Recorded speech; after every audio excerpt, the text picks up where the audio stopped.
Polako pada noć, draga majčice. Dug je dan iza nas. Opet klečim pred tvojom ljubljenom slikom da ti se zahvalim što si me čuvala tijekom dana. Da te zamolim ove noći da odagnaš zlo. Danas sam mnogo puta pala, draga majko. Mnoge milosti su zanemarene otkad sam zadnji put ovdje kleknula. Nećeš li se sažaliti, majko blaga, i zamoliti Isusa da oprosti grijehe tvog vjernog djeteta?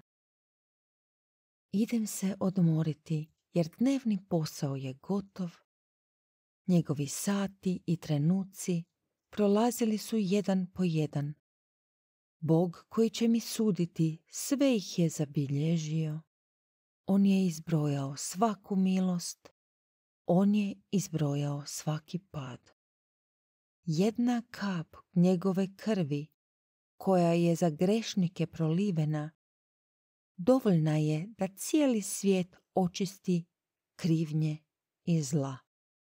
Budi blizu mene, draga majko, kad se moja duša na obali vječnosti jednog dana probudi. Amen.